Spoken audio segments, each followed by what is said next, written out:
महाराजांची शिकवण. नमस्कार, माझे नाव श्रीशा प्रकाश राणे.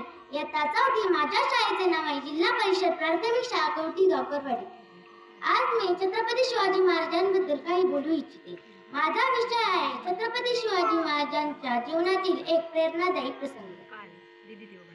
महाराष्ट्राचा जो इतिहास लिहिला तो कोणा ऐरागैराने नाही, तर तो लिहिला हिरव्या पिवळ्या शालीनं, तलवारीच्या खणखणाटानं आणि घोड्यांच्या टापाने आणि शायरांच्या डपांनी. आणि हाच इतिहास घडवला तो म्हणजे छत्रपती शिवाजी महाराजांनी.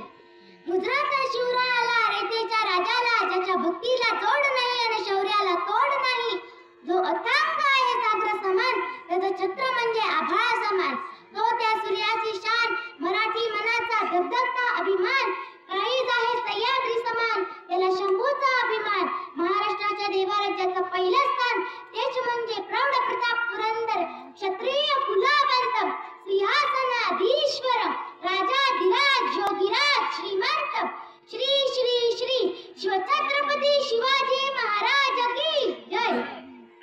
अशा माणसांना मी पाहिलं, हंटरच्या धाकाशिवाय व बंदुकीच्या दोराशिवाय माणसाला वाघाप्रमाणे जगायला शिकवलं. असा मी एकच वाघ बघितला, तो म्हणजे छत्रपती शिवाजी महाराज. आज ज्या आपण महाराष्ट्रात राहतोय तो छत्रपती शिवाजी महाराजांच्या विचारांचा आणि शंभूंच्या पराक्रमांचा तो साक्षीदार म्हणजे माझा हा महाराष्ट्र. कष्टकरी, शेतकरी, दीनदलितांच्या आणि 105 हुतात्मा बलिदानांचा आणि दिल्लीच्या तख्तालाही घाम फोडणारा माझा हा जिगरबाज महाराष्ट्र. आणि याच महाराष्ट्रात 19 फेब्रुवारी 1630 रोजी एका रत्नाचा जन्म झाला आणि ते रत्न म्हणजे छत्रपती शिवाजी महाराज.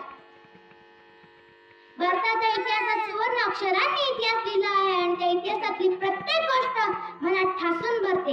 असाच एक मी तुम्हाला प्रसंग सांगते. छत्रपती शिवाजी महाराज कर्नाटक मोहिमेवरून परत येत असताना ते बैलवाडी येथे थांबले. तेथे एक छोटासा किल्ला होता. दादोजींना वाटले जाता जाता हा किल्ला फत्ते करून जावा, म्हणून त्यांनी सैन्य गोळा केले. पण त्या किल्ल्याची ठाणेदार होती मल्लम्मा देसाई. दादोजींना वाटले की एका बाईच्या हाताने पराभव होऊ नये, म्हणून त्यांनी आणखी सैन्य गोळा केले व मल्लम्मा देसाईवर तुटून पडले. त्यांनी मल्लम्मा देसाईचा पराभव केला.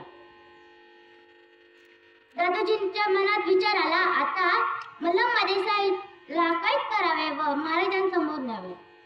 मल्लम्मा देसाईला कैद करतेवेळी मल्लम्मा देसाई आपल्या बाळाला घेऊन बाहेर आली. त्यांनी छत्रपती शिवाजी महाराजांसमोर मल्लम्मा देसाईला उभे केले. मल्लम्मा देसाईला वाटले जसा प्रत्येक राजा आपल्या गुन्हेगाराला शिक्षा देतो तसा हाही राजा मला शिक्षा देईल आणि माझ्या बाळाला मारून टाकेल. ती छत्रपती शिवाजी महाराजांसमोर नतमस्तक झाली व म्हणाली, मी तुमची गुन्हेगार आहे महाराज. जी काय शिक्षा द्यायची असेल ती मला द्या, पण माझ्या बाळाचा काही दोष नाही.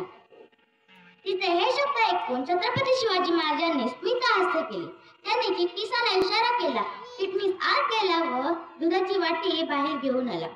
छत्रपती शिवाजी महाराजांनी मल्लम्मा देसाईच्या बाळाला मांडीवर घेतले व दूध पाजले व म्हणाले, हा आमच्या मांडीवर आहे, तो आमचा भाचा आहे. म्हणजे तुम्ही आमच्या भगिनी झाल्यात. कोणता भाऊ आपल्या बहिणीचे राज्य हिसकावून घेईल? अहो दादोजी, बहिणीचे राज्य हिसकावून घ्यायचे नसते, तर बहिणीला राज्य द्यायचे असते. छत्रपती शिवाजी महाराजांनी मल्लम्मा देसाईला राज्य परत केले व तिला पांगडी सोय देऊन तिला तिच्या सुखरूप घरी पोच केले. छत्रपती शिवाजी महाराजांनी नेहमीच स्त्रियांचा आदर केला. म्हणून आज मला प्रत्येक स्त्रीला सांगावेसे वाटते, तलवारीपेक्षा तुझ्या या नजरेची तू धार आहे. महाराष्ट्राची वाघीण तू वार आहे ग. भगव्याच्या रक्षणासाठी तू स्वराज्याची माय हाय ग. दुबी समजू नकोस तू स्वतःला. तुझी जाऊची लेख आहे, तुझी जाऊची लेख आहे.